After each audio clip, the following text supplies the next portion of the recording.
Bonjour, donc aujourd'hui, pour le cours d'aujourd'hui, nous allons travailler la loi des cosinus, aussi appelée le théorème d'Al-Kashi.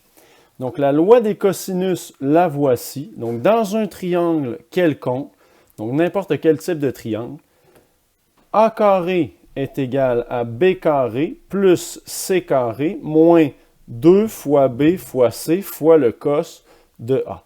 Donc la lettre majuscule, on réfère à l'angle A, alors que les lettres minuscules représentent la mesure de différents côtés. Ce qui est bien important dans la loi des cosinus, c'est de remarquer qu'à gauche du égal, on retrouve A carré, qui est le côté opposé à l'angle dont on calcule le cosinus. Donc, dans les exercices, lorsqu'on utilisera la loi des cosinus dans nos exercices, il faudra faire attention de bien identifier le côté A et son angle opposé. On va travailler souvent à chercher une de ces deux mesures-là. Donc, voici notre triangle, le côté A et son angle opposé. Tu as peut-être remarqué aussi que la loi des cosinus, elle commence comme le théorème de Pythagore, donc A2 égale B2 plus C2, car lorsque l'angle est de 90 degrés, donc lorsqu'on a un triangle rectangle et que l'angle A est de 90 degrés, cosinus de 90 donne 0, donc toute cette partie-là est égale à 0, et on retrouve le théorème de Pythagore, A2 égale B2 plus C2, A2 étant notre hypoténuse et A étant l'angle de 90 degrés. Mais le théorème de Pythagore, tu sais qu'il s'applique seulement dans les triangles rectangles, alors que notre loi des cosinus s'applique pour n'importe quel type de triangle. On va faire deux exemples où on va utiliser la loi des cosinus. Ces deux exemples-là vont être majoritairement, tous les exercices vont ressembler à ça. Donc, on va travailler dans notre premier exemple avec ce que j'appelle un triangle CAC et dans le deuxième exemple, un triangle CCC.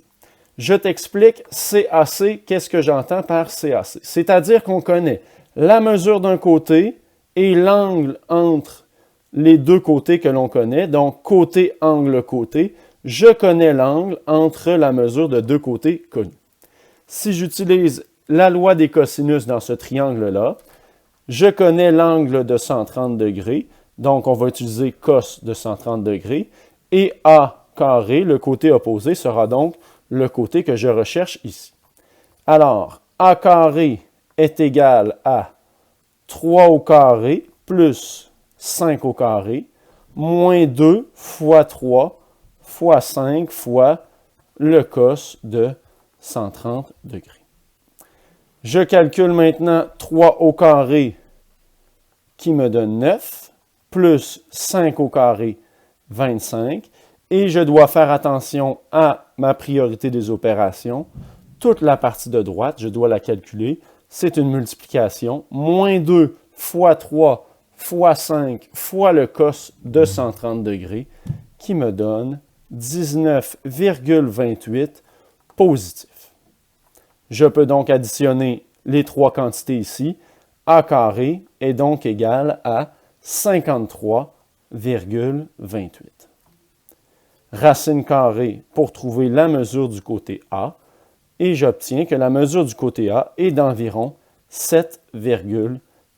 J'ai donc trouvé la longueur du côté ici en utilisant la loi des cosinus dans mon premier exemple. La mesure du côté A est donc de 7,30. Dans le deuxième exemple que l'on a ici, je ne connais aucune mesure d'angle, je connais CCC, donc tu connais la mesure des trois côtés. Mesure de 4, 6 et 9. Je veux chercher l'angle qui est ici, donc l'angle dont le cosinus de A, j'appelle donc cet angle-là A. 6 sera donc le petit a, la mesure du côté opposé à l'angle que j'utilise. J'applique la loi des cosinus. 6 au carré est égal à 4 au carré plus 9 au carré moins 2 fois 4 fois 9 fois le cosinus de l'angle A que je cherche. Priorité des opérations, donc 36 est égal à 16 plus 81, et je peux multiplier les trois quantités ensemble. moins 2 fois 4, moins 8 fois 9, moins 72 cos de l'angle A que je cherche. Je soustrais 16, je soustrais 81. J'ai donc moins 61 qui est égal à moins 72 cos de A. Je divise par moins 72 de chaque côté.